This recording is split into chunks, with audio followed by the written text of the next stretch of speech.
Welcome back, everyone. Mexico have finally done it. After 40 years of frustration, heartbreaking round of 16 exits, penalty shootout defeats, and endless questions about whether this generation could ever rewrite history, El Tri have won a FIFA World Cup knockout match for the first time since 1986. In front of an electric home crowd in Mexico City, Javier Aguirre's side defeated Ecuador 2-0, becoming the first CONCACAF nation ever to eliminate a CONMEBOL opponent in a World Cup knockout game. But beyond the history books, this was one of the most tactically complete performances of the tournament. Today, we're going to break down exactly how Mexico dominated Ecuador, why the scoreline actually reflects excellent game management despite the relatively close expected goals numbers, and why this team suddenly looks capable of making a genuine deep run on home soil. Before a ball was kicked, the match already carried enormous pressure. Kickoff was delayed by an hour because of severe thunderstorms around the stadium, interrupting warm-ups and creating uncertainty for both teams. Ecuador also arrived with distractions after complaining about fan activity outside their hotel the previous night. Yet when play finally began, Mexico looked like the only team mentally prepared. Rather than easing into the game after the delay, they immediately imposed themselves with aggressive pressing, rapid circulation, and constant forward running. Within the opening 15 minutes, they had already attempted 6 shots, showing that Aguirre's plan was clear from the very beginning. Attack early, attack fast, and force Ecuador into uncomfortable defensive situations before they could settle. One of the biggest tactical themes was Mexico's intelligent build-up play. Instead of forcing long balls, they patiently circulated possession across the back line, deliberately inviting Ecuador's first line of pressure forward. This created larger spaces behind Ecuador's midfield. The opening goal perfectly illustrated this principle. Mexico recycled possession calmly. Johan Vázquez found Jesus Gallardo. Gallardo connected with Julián Quiñones. The move continued through Luis Romo before Roberto Alvarado delivered an outstanding pass into space. The important point isn't just the final pass. It was how Mexico manipulated Ecuador's defensive block through several short combinations before suddenly accelerating. Ecuador's defenders had stepped forward expecting another slow sequence, only for Alvarado to release Quiñones into open grass. From inside his own half, Quiñones exploded past the defensive line, drove toward goal, and smashed an unstoppable finish into the top corner. It was transition football created from controlled possession rather than a chaotic counterattack. That opening goal revealed another strength of this Mexican side: vertical speed. Mexico are not the fastest team overall, but they know exactly where their pace exists. Quiñones is their most explosive runner, and Aguirre repeatedly created situations that isolated him against retreating defenders. Instead of asking him to receive with his back to goal, Mexico constantly looked for runs into space, where his acceleration became a decisive weapon. Ecuador struggled to track those movements all night because Mexico's midfield delayed the decisive pass until exactly the right moment. The second goal highlighted a different side of Mexico's attack. If the first was about stretching Ecuador vertically, the second was about combination play around the edge of the box. Quiñones again became the central figure, linking beautifully with Raúl Jiménez. After receiving outside the penalty area, Jiménez took one composed touch before firing emphatically into the top corner. It wasn't simply outstanding finishing. It demonstrated the chemistry developing between Mexico's front players. Quiñones constantly alternated between scorer and creator, refusing to stay fixed in one position. Ecuador never knew whether he would attack the last line himself or drift into supporting areas to supply Jiménez. Roberto Alvarado also deserves enormous credit. While Quiñones will grab the headlines, Alvarado quietly controlled many of Mexico's attacking rhythms. According to the Opta data, he created 4 chances during the match, more than anyone else on the field. His assist for the first goal was outstanding, but equally impressive was his decision-making throughout the game. Rather than forcing crosses into crowded areas, he consistently chose the correct passing option, helping Mexico maintain attacking pressure without becoming reckless. Mexico's midfield performance may actually have been the biggest reason they won so comfortably. Érick Lira returned to the lineup and immediately restored balance.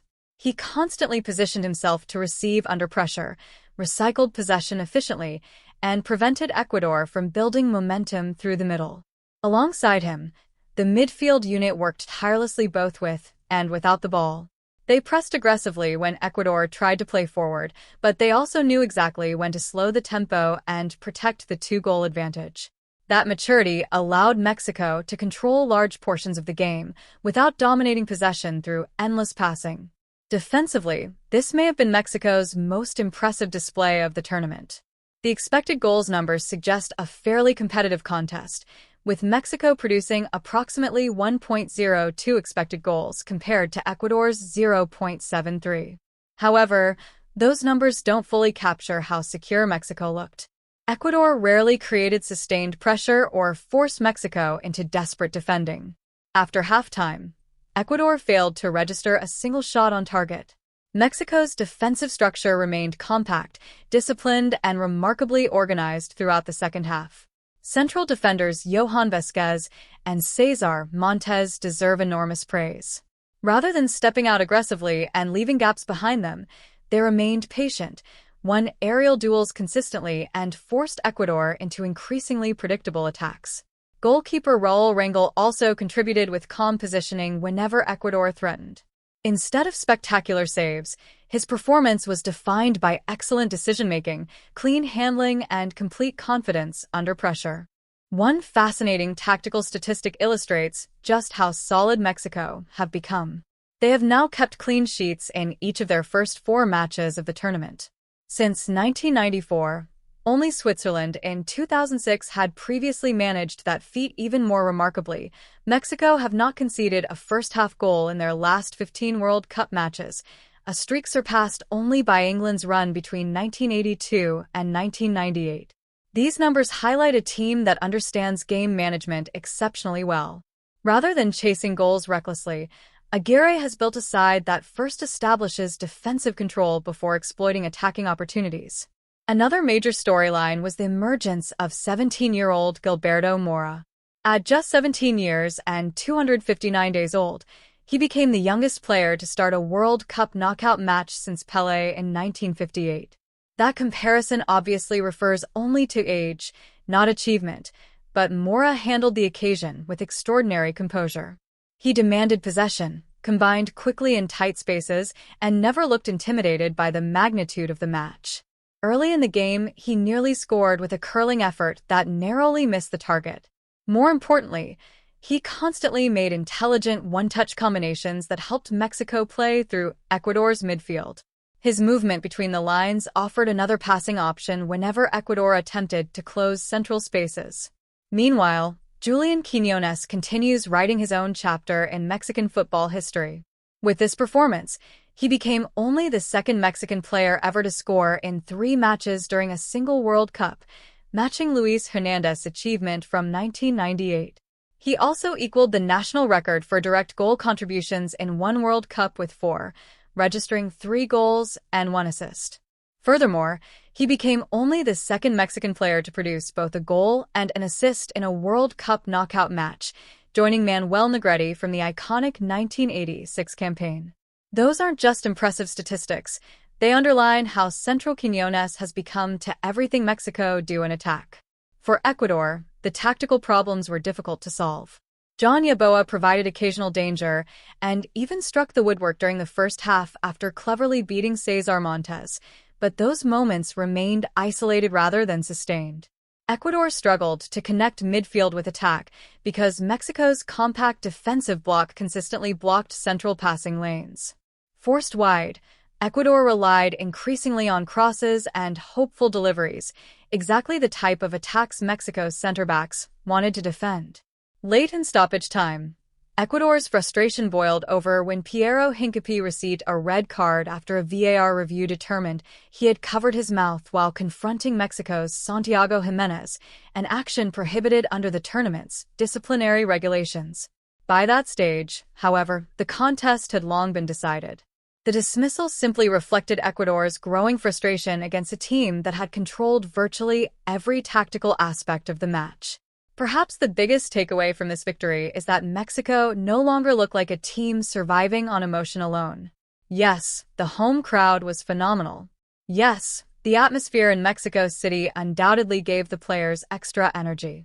But emotion alone doesn't produce such organized football. This victory was built on clear tactical planning, patient buildup, intelligent pressing, structured defending, rapid vertical attacks, positional discipline, and outstanding game management after taking the lead. Every phase of play appeared carefully rehearsed. Javier Aguirre also deserves immense recognition. Throughout the tournament, he has created a side that functions collectively rather than relying exclusively on individual brilliance. Mexico may not possess the sheer superstar depth of some traditional World Cup favorites, but they compensate with tactical cohesion, relentless work rate, and complete trust in the system. Every player understands his role, whether pressing high, tracking runners, recycling possession, or protecting the defensive line. That collective identity is becoming one of the tournament's defining stories. Now comes the biggest test yet. Mexico will face either England or DR Congo in the round of 16, once again playing in front of their passionate home supporters. For years, reaching the knockout rounds only meant another painful elimination for El Tri. This time feels different. The defensive record is outstanding. The attacking partnerships are flourishing. Young stars like Gilberto Mora are emerging without fear. Experienced leaders like Raúl Jiménez continue delivering in decisive moments. And Julián Quiñones has become one of the standout performers of the entire World Cup. Whether this run ultimately ends in the quarterfinals, semifinals, or something even greater remains to be seen. But one thing is already certain. Mexico have broken the psychological barrier that haunted generations of players and supporters. They haven't simply ended a 40-year wait for a knockout victory. They have done it by producing one of the most complete tactical performances of the tournament, combining defensive discipline, intelligent possession, devastating transitions, and clinical finishing. If they continue performing at this level, the dream of a historic World Cup run on home soil is no longer just emotional optimism. It has become a realistic football possibility. Thank you for listening to this tactical review. This was an AI voiceover audio review, created from reading and analyzing multiple journalist and pundit reviews available online. If you enjoyed this breakdown and want to watch more football tactical content like this, please like, share, and subscribe to my channel, The Square Cut. Thank you for your support, and I'll see you in the next one.